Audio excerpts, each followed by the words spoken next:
ಭಾರತದ ಭೂಮಿಯಲ್ಲೊಂದು ಕ್ಷಣ. ಕುರುಕ್ಷೇತ್ರವೇ ಬ್ರಹ್ಮಾಂಡದ ಧರ್ಮಯುದ್ಧದ ರಣರಂಗವಾಗಿ ಮಾರ್ಪಟ್ಟಿತು.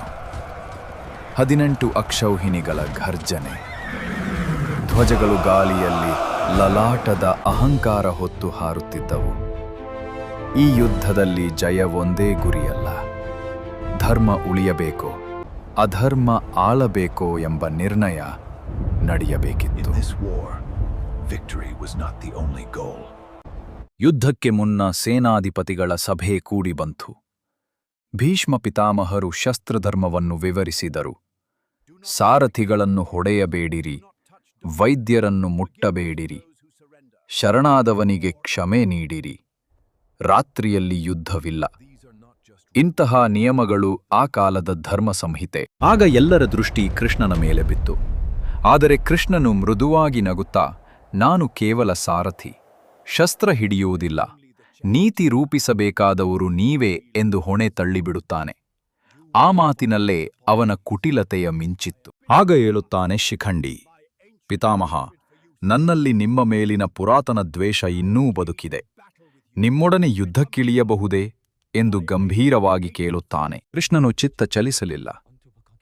ಅವನು ಶಿಖಂಡಿಯ ಕಿವಿಗೆ ನಿಜಕ್ಕೂ ಜಗತ್ತೇ ತಿರುಗಿಸುವ ಮಾತು ಹೇಳಿದ. ಶಿಖಂಡಿಯ ಕಣ್ಣುಗಳಲ್ಲಿ ದ್ವೇಷದ ಜ್ವಾಲೆಗಳು ಹೊತ್ತಿಕೊಂಡುವು. ಅದೇ ಭೀಷ್ಮನ ಪತನದ ಕಿಡಿ. ಶಿಖಂಡಿ ಕೇಳಿದ, ನಾನು ನಿಯಮ ಉಲ್ಲಂಘಿಸಿದರೆ? ಭೀಷ್ಮ ನಗುತ, ನಾನು ನನ್ನ ವ್ರತ ಬಿಡಲಾರೆ, ನಿನ್ನ ದ್ವೇಷ ಸಾಧಿಸಿಕೊಳ್ಳಬಹುದು. ಇದು ಧರ್ಮ ಅಧರ್ಮಗಳ ಸಂಭಾಷಣೆ, ಕರ್ಮವಿಧಿಗಳ ಘರ್ಷಣೆ ಎಂದು ಹೇಳಿದನು. ಅವಕಾಶ ನೀಡುವ ಧ್ವನಿಯಲ್ಲಿ ಪಿತಾಮಹನು ನಕ್ಕ. ನಿನ್ನ ದ್ವೇಷ ಸಾಧಿಸಿಕೊಳ್ಳು, ನಾನು ಬಾಣಗಳ ಶಯ್ಯೆಗೆ ಮಲಗುವೆ ಎಂದನು.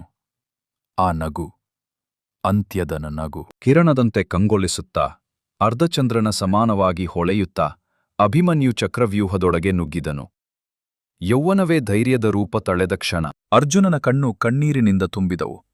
ಭೀಮನ ಕೋಪದಲ್ಲಿ ಅಗ್ನಿ ಹೊತ್ತಿತು. ಇದು ಕೇವಲ ಮಗನ ಮರಣವಲ್ಲ, ಧರ್ಮವೇ ಹಿಂಸಿತನಾದ ಕ್ಷಣ. ಆದರೆ ನಿಯಮಗಳು ಕಾಗದದಂತೆ ಹರಿದು ಹೋದವು. ದ್ರೋಣ, ಕರ್ಣ, ದುಶಾಸನ, ಜಯದ್ರಥ ಎಲ್ಲರೂ ಸೇರಿ ಒಬ್ಬ ಯುವಕನ ಮೇಲೆ ದಾಳಿ ನಡೆಸಿದರು. ಅಧರ್ಮ ತನ್ನ ಮುಖ ತೋರಿಸಿತು. ಅಭಿಮನ್ಯು ನೆಲಕ್ಕೆ ಬಿದ್ದನು. ರಕ್ತದ ಮಧ್ಯೆ ಶೂರತೆಯ ಪ್ರತಿಮೆ ಕರಗಿ ಹೋಯಿತು. ಆಕಾಶವೇ ಬೆಚ್ಚಿ ಬಿದ್ದಂತೆ ಮೌನ ಆವರಿಸಿತು. ಆಗ ಕೃಷ್ಣನು ಅರ್ಜುನನಿಗೆ ಬೋಧಿಸಿದ, ಅವರು ನಿಯಮ ಉಲ್ಲಂಘಿಸಿದ್ದಾರೆ. ನೀನು ಅಧರ್ಮವನ್ನು ಅಧರ್ಮದಲ್ಲೇ ಮುಗಿಸು. ನಮ್ಮ ಗುರಿ ಧರ್ಮ ರಕ್ಷಣೆ. ಕೃಷ್ಣನ ಕಣ್ಣುಗಳಲ್ಲಿ ಕುಟಿಲ ಮಿಂಚು. ಅಭಿಮನ್ಯುವಿನ ಮರಣದ ಪ್ರತೀಕಾರವಾಗಿ ದ್ರೋಣರ ಪತನದ ಬೀಜ ಬಿತ್ತಲ್ಪಡುತ್ತದೆ. ಯುಧಿಷ್ಠಿರನೇ ಸತ್ಯವಂತ. ಆದರೆ ಆ ದಿನ ಅವನ ಬಾಯಲ್ಲಿ ಸುಳ್ಳು ಮೊಳಗಿತು. ಅಶ್ವತ್ಥಾಮಹತಃ ಅರ್ಥ ಸ್ಪಷ್ಟವಿಲ್ಲದ ಆ ಘೋಷಣೆಯಲ್ಲಿ ದ್ರೋಣನು ಗೊಂದಲಕ್ಕೀಡಾದನು. ಶಂಖನಾದ, ಧನುಸ್ಸುಗಳ ಘೋಷ, ಇವುಗಳ ಮಧ್ಯೆ ಪ್ರಪಂಚವೇ ನಿಂತಂತೆ. ಅಂದು ಪ್ರಾರಂಭವಾಯಿತು ಯುಗವನ್ನು ಬದಲಿಸುವ ಯುದ್ಧ. ಕೈಯಿಂದ ಬಿದ್ದು ಹೋಯಿತು ಧನುಸ್ಸು. ಕಣ್ಣಲ್ಲಿ ಕಣ್ಣೀರು, ಹೃದಯದಲ್ಲಿ ಭಂಗ. ಒಂದು ಯುಗವೇ ಮಣ್ಣಾಯಿತು. ಕೃಷ್ಣನ ಸನ್ನೆ ಸಾಕಾಯಿತು. ದೃಷ್ಟದ್ಯುಮ್ನನು ಕತ್ತಿ ಎತ್ತಿದ. ದ್ರೋಣನ ತಲೆ ನೆಲಕ್ಕೆ ಉರುಳಿತು.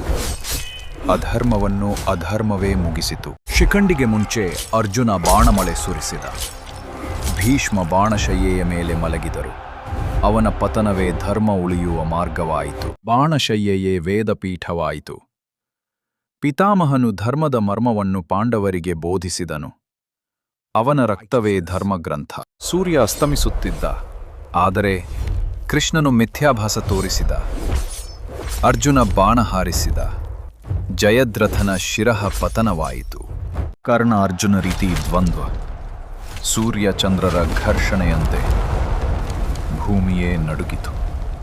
ರಥದ ಚಕ್ರ ಭೂಮಿಯಲ್ಲಿ ಸಿಲುಕಿತು. ಕರ್ಣನ ಕಣ್ಣುಗಳಲ್ಲಿ ಆತಂಕ. ಆದರೆ ಕೃಷ್ಣನ ಸನ್ನೆಯೇ ನಿರ್ಣಯ. ಧರ್ಮ ಉಳಿಯಲು ಅಧರ್ಮದ ಪ್ರಹಾರವೇ ದಾರಿ. ಅರ್ಜುನನ ಬಾಣ ಕರ್ಣನ ಹೃದಯವನ್ನು ತೂರಿತು. ಕರ್ಣ ಬಿದ್ದು ಹೋದನು. ಅವನೊಡನೆ ಅವನ ದಾನ, ಪರಾಕ್ರಮ, ಸತ್ಯವೂ ಮಣ್ಣಾಯಿತು. ಉಳಿದ ದುರ್ಯೋಧನ ಅಧರ್ಮದ ಕೊನೆಯ ಕಿಡಿ. ಜಲದೊಳಗೆ ಅಡಗಿ ಕುಳಿತನು. ಆದರೆ ಕೃಷ್ಣನ ಕಣ್ಸನ್ನೇ ಭೀಮನಿಗೆ ಆಜ್ಞೆ. ಅಂತಿಮ ಘಟ್ಟಕ್ಕೆ ವೇದಿಕೆ ಸಿದ್ಧವಾಯಿತು. ಗದಾಯುದ್ಧ ಪ್ರಾರಂಭವಾಯಿತು. ಭೂಮಿ ನಡುಗಿತು. ಭೀಮನ ಪ್ರಹಾರ ದುರ್ಯೋಧನನ ಜಂಘಾಬಲದ ಮೇಲೆ ಬಿದ್ದಾಗ ಅಹಂಕಾರ ಧೂಳಾಯಿತು. ಆದರೆ ಅಧರ್ಮ ಸುಲಭವಾಗಿ ಸಾಯುವುದಿಲ್ಲ. ಅಶ್ವತ್ಥಾಮನು ರಾತ್ರಿ ದಾಳಿ ನಡೆಸಿದನು. ಶಿಬಿರವೇ ರಕ್ತಮಯವಾಯಿತು. ಉತ್ತರಾಭಿಮನ್ಯುವಿನ ಗರ್ಭದಲ್ಲಿದ್ದ ಪರೀಕ್ಷಿತನೇ ಪಾಂಡವರ ಭವಿಷ್ಯ. ಅಶ್ವತ್ಥಾಮ ಬಾಣ ಹಾರಿಸಿದ, ಆದರೆ ಕೃಷ್ಣನ ಕೃಪೆಯಿಂದ ಜೀವ ಉಳಿಯಿತು. ಧರ್ಮದ ದೀಪ ನಂದಲಿಲ್ಲ. ಕುರುಕ್ಷೇತ್ರ ಮೌನದಲ್ಲಿ ಮುಳುಗಿತು. ಅಸಂಖ್ಯಾತ ದೇಹಗಳು ಮಣ್ಣಿನಲ್ಲಿ ಕರಗಿ ಹೋದವು. ರಕ್ತ, ಧೂಳು, ಮರಣದ ನಿಶ್ಶಬ್ದತೆ ಮಾತ್ರ ಉಳಿಯಿತು. ಕೃಷ್ಣನು ಘೋಷಿಸಿದ, ದುಷ್ಟರ ಸಂಹಾರ ಅಧರ್ಮದಲ್ಲೇ ಆದರೂ ಧರ್ಮ ಉಳಿಯಿತು. ಅಧರ್ಮ ತಾತ್ಕಾಲಿಕ, ಧರ್ಮ ಶಾಶ್ವತ. ಸೂರ್ಯೋದಯವಾಯಿತು. ಕುರುಕ್ಷೇತ್ರದ ಭಸ್ಮದ ಮೇಲೂ ಬೆಳಕು ಹರಡಿತು. ಯುಗ ಬದಲಾಯಿತು. ಕೃಷ್ಣನು ಮೃದುವಾಗಿ ನಗುತ್ತಾ, ಯಾವಾಗಲೂ ಯಾವ ಕಾಲದಲ್ಲೂ ಧರ್ಮವೇ ಜಯಿಸುತ್ತದೆ ಎಂದನು.